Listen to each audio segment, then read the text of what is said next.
बर्बाद गुलिस्ता करने को बस एक ही उल्लू काफ़ी था। बर्बाद गुलिस्ता करने को बस एक ही उल्लू काफ़ी था। हर चाक पे उल्लू बैठा है, अंजाम गुलिस्ता क्या होगा। सलाम, नमस्ते, सत श्री अकाल। मैं हूँ आपके साथ अर्चिता मिश्रा और आप देख रहे हैं टाइम्स मेल। देश का कानून हर शख्स के लिए एक बराबर है, चाहे नेता हो या फिर मजदूर। हर शख्स को देश का कानून एक नज़र से देखता है, पर ऐसा सिर्फ कानून की किताब कहती है। असल में कानून को जेब में लेकर घूमने वालों की कमी नहीं है। जब मुजरिम नेता हो और उसे सूबे में उसकी सरकार हो, तब क्या पूछना। जब सत्ता और सिस्टम अपनी बपौती बन जाए, तब अदालत कोई मतलब नहीं रह जाता। कोर्ट कचहरी और कानून को ठेंगे पे रखने वाले नेता अमरमणि त्रिपाठी का किस्सा एक बार फिर सुर्खियों में आ गया। मधुमिता शुक्ला का कत्ल करने वाले अमरमणि और उनकी बीवी उम्र कैद सजा काट रहे थे, लेकिन अब उन्हें रिहा करने का परवाना महंत जी की सरकार ने जारी कर दिया और कह दिया कि इन्होंने अपनी सज़ा पूरी कर ली है और अच्छे चाल चलन की वजह से इनको रिहा किया गया। जबकि मामला इससे बिल्कुल उलट है। आज़ाद भारत में पहला ऐसा मामला है जिसमें कैदी की रिहाई का परवाना जेल में नहीं बल्कि अस्पताल में पहुंचाया गया। उन्हें बताया गया कि 20 साल सज़ा काटने के बाद उनके अच्छे बर्ताव की वजह से उन्हें रिहा किया जाता है। पर सवाल है कि जो शख्स जेल के बजाय बाहर आराम फरमा रहा था, उसने कब सज़ा काटी। जिस शख्स ने आराम जेल के बाहर मौज में दिन काटे, उसने कब सज़ा काट ली। जिन लोगों ने जेल के बजाय अस्पताल के प्राइवेट रूम में अय्याशी की ज़िंदगी गुजारी हो, जिन लोगों की बीमारी और उनके इलाज के बारे में अदालत को कोई जानकारी ना हो, उन लोगों ने बड़े ही शान और मौज मस्ती से सज़ा भी पूरी कर ली और उनको रिहा करने का हुक्म भी आ गया। हो सकता है कि उनको चुनाव लड़ने का मौका भी मिल जाए। जिस शख्स और उसकी बीवी ने जेल के बाहर ही ठूस ठूस कर खाना खाया, मस्त चादर तान के सोया, आखिर उन लोगों की कब कैसे 20 साल की सज़ा काट ली। जिस शख्स ने जेल के बाहर बहुत ही अय्याशी के दिन गुजारे, उसने जेल की सज़ा, उम्र कैद की सज़ा कैसे पूरी कर ली। मतलब अय्याशों की बाहर, कानून अपना यार, जेब में अफसर और ठेंगे पे सरकार। ये कैसा रामराज। जिस शख्स ने जेल के बजाय योगी आदित्यनाथ के अस्पताल में मौज मस्ती से ज़िंदगी गुजारी हो, उस शख्स को योगी सरकार ने प्रेम पत्र और उसकी रिहाई का आदेश दिया है। जिस प्रेमिका के कत्ल में उत्तर प्रदेश के कद्दावर मंत्री अमरमणि त्रिपाठी और उनकी जोरू उम्र कैद की सज़ा भुगत रहे थे। वो लड़की 7 महीने से गर्भवती थी। उस लड़की की पहचान एक मशहूर व्यंग्यकार, शायरा और कवियत्री के तौर पर थी, जिसका अमरमणि त्रिपाठी से नाजायज़ ताल्लुकात थे।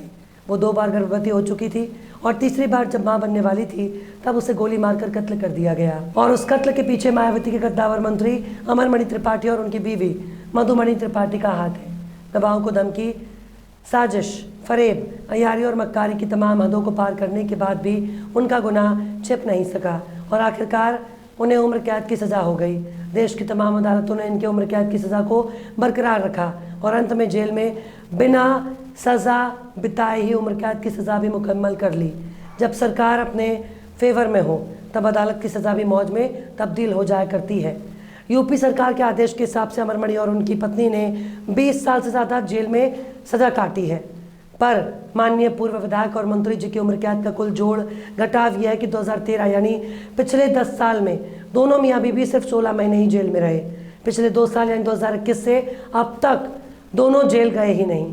और तो और दोनों की रिहाई का परवाना भी उन्हें जेल में नहीं बल्कि गोरखपुर के BRDO अस्पताल में मिला। अब ज़रा उसी यूपी सरकार के एक और आंकड़े पर नज़र डाल लेते हैं। ये आंकड़े इसी साल के हैं और यूपी सरकार की तरफ से एक अन्य मामले में सुप्रीम कोर्ट के सामने रखे गए थे। इन आंकड़ों के मुताबिक इस साल मई तक यूपी की अलग अलग जेलों में उम्र कैद की सज़ा पाए गए कुल 15,771 कैदी बंद हैं।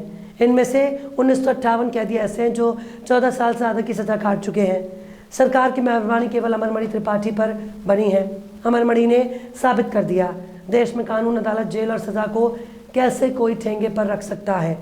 जब चाहा अपनी मर्जी से राज्य बदला, जब चाहा अपनी मर्जी से शहर बदला, जेल बदली, सज़ा बदली और तो और कानून का मजाक बनाकर रख दिया। मधुमिता शुक्ला की हत्या में पहले यूपी पुलिस फिर CBCID 20 दिन तक मामले को लटकाती रही। 20 दिन बाद जांच CBI को सौंपी गई, तब कहीं जाकर अमरमणि और उनकी पत्नी गिरफ्तार सलाखों के पीछे पहुंचे। फिर भी गवाहों को धमकाने का सिलसिला जारी था। इसी के बाद सुप्रीम कोर्ट के आदेश पर 2005 में केस लखनऊ से उत्तराखंड ट्रांसफर कर दिया गया। इसके बाद 24 अक्टूबर 2007 को देहरादून की निचली अदालत ने अमरमणि और मधुमणि समेत कुल 5 लोगों को उम्र कैद की सज़ा सुनाती है। इसके बाद से दोनों हरिद्वार की रोशनबाद जेल में बंद थे। दोनों ने नैनीताल हाई कोर्ट और फिर सुप्रीम कोर्ट में सज़ा के खिलाफ अपील की, मगर इन दोनों अदालतों ने भी उम्र कैद की सज़ा बरकरार रखी। इसके बाद शुरू होता है सत्ता और रसूख का खेल। अब तमाम कानूनी रास्ते बंद हो चुके थे, इसलिए बहुत ही खामोशी के साथ बाकी की सज़ा काटने के लिए राज्य और जेल दोनों को ही बदल दिया गया। 13 मार्च 2012 को अमरमणि हरिद्वार की रोशनाबाद जेल से गोरखपुर पहुंच गया। मधु पहले गोरखपुर पहुंच चुकी थी। गोरखपुर जेल से अमरमणि का गांव और विधानसभा इलाका वह मुश्किल से 80 किलोमीटर दूर था। मतलब आप कह सकते हैं कि वो जेल नहीं बल्कि अपने घर पहुंच चुका था। लेकिन अभी तो असली खेल बाकी था। गोरखपुर आने से पहले तकरीबन 8 साल तक अमरमणि जेल में रहा, मगर कभी कोई बीमारी नहीं हुई। पर जब 2012 में गोरखपुर आया तब आते ही उसे बीमारी हो गई। गोरखपुर आने के साल भर बाद ही सबसे पहले मधु 27 फरवरी 2013 को इलाज के नाम पर BRDO अस्पताल पहुंची। इसके 2 हफ्ते बाद ही 13 मार्च 2013 को अमरमणि भी उसी अस्पताल पहुंच गए और तब से ही एक ऐसा इलाज शुरू हुआ जो रिहाई तक कभी खत्म ही नहीं हुआ। बीते पिछले 10 सालों में कभी कभार दोनों को अस्पताल से वापस जेल भेजा गया। ये चंद मौके भी कुल मिलाकर 16 महीने के थे। बाकी के 8.5 साल दोनों जेल में नहीं गोरखपुर के अस्पताल में रहे। अस्पताल की दूसरी मंजिल पर प्राइवेट वार्ड है जिसमें कुल 32 कमरे हैं। उसी प्राइवेट वार्ड के रूम नंबर 16 में अमरमणि और मधु इतने लंबे वक्त के लिए भर्ती हैं कि प्राइवेट वार्ड में रूम नंबर 15 के बाद सीधे 17 आता है, क्योंकि 16 नंबर का कमरा अमरमणि का ऐशगाह बन गया। पुलिस वालों के साथ साथ अमरमणि के तमाम गुर्गे हर वक्त मौजूद रहते हैं। कैमरा ले जाने या इसे फिल्माना बहुत दूर की बात है। कई साल पहले जब गोरखपुर में ऑक्सीजन की कमी की वजह से बच्चों की मौत की खबर आई, तब मीडिया से बचने के लिए अमरमणि अपनी पत्नी के साथ फौरन अस्पताल से जेल भागकर शिफ्ट हो गया। जब मामला ठंडा होने लगा तब वापस जेल से अस्पताल पहुंच गया। अब सुनिए देश की अदालत को अमरमणि जैसे लोग कैसे ठेंगा दिखाते हैं और कैसे कानून से कबड्डी खेलकर जीत जाते हैं।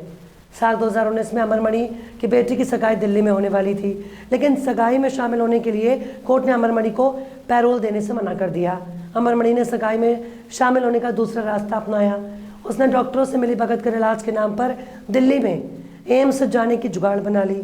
फिर 17 फरवरी 2019 को दिल्ली में सगाई थी और उससे ठीक एक दिन पहले 16 फरवरी को BRDO मेडिकल कॉलेज के डॉक्टरों ने अचानक तबीयत खराब होने का हवाला देकर उन्हें दिल्ली के एम्स रेफर कर दिया।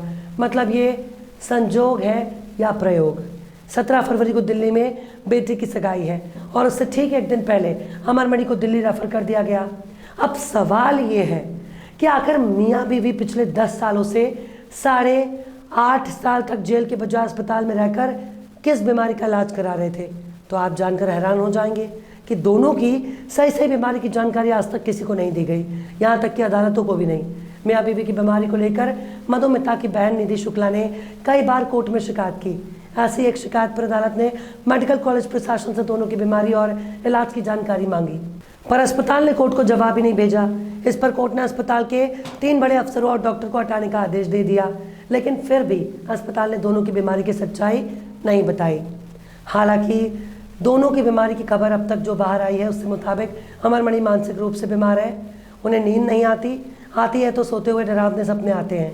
दोनों पैरों में सूजन है, दांत में भी तकलीफ है, इसके साथ ही दिल की भी बीमारी है। वहीं मधु को गठिया की शिकायत है, कमर और घुटनों में दर्द रहता है, सर्वाइकल भी है, न्यूरो का इलाज भी चल रहा है। सबसे दिलचस्प बात यह है कि आमतौर पर सजा याफ्ता कैदियों की लंबी बीमारियों के इलाज का फैसला कोई मेडिकल बोर्ड ही करता है, पर 10 साल में से 8.5 साल अस्पताल में गुजार देने के बावजूद आज तक अमरमणि और उनकी पत्नी मधु के मामले में कभी किसी मेडिकल बोर्ड की सिफारिश नहीं ली गई। ये शायद देश का ऐसा पहला मामला होगा जिसमें उम्र कैद की सजा पाए गए किसी कैदी की रिहाई का परवाना जेल की बजाय अस्पताल पहुंचा हो। पर उन्हें अभी इस बात का भी डर है कि अस्पताल से रिहा होकर समर्थकों के बीच ठीक ठाक पहुंचे तो आगे चलकर दोनों की बीमारी का सच सुप्रीम कोर्ट तक पहुंच सकता है। इसलिए जहां 8.5 साल अस्पताल में काट दिए वहाँ कुछ दिन और सही। हो सकता है कि गोरखपुर के अस्पताल से निकलकर किसी दूसरे अस्पताल से फिटनेस का टप्पा लगाकर आगे की ज़िंदगी सियासत में गुजारना आसान हो जाए। पर इतना तो तय है, कानून की आग धूल झोंकना बहुत आसान है, पर अगर सत्ता और सिस्टम तक आपकी पहुंच है तो आप जेल के बाहर मौज की ज़िंदगी गुजार सकते हैं और जेल के बाहर से ही अपराधी की रिहाई भी हो जाएगी। ये यकीन करना थोड़ा मुश्किल है, पर सच सबके सामने आ चुका है।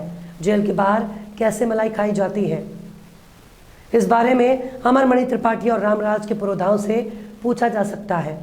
बहरहाल चलते चलते आखिर में यूसुफ जमाल ने भी क्या खूब फरमाया है, कातिल तो सीना तान के चलते रहे यहाँ, कातिल तो सीना तान के चलते रहे यहाँ, जो बेगुनाह थे उनसे हवालात भर गए।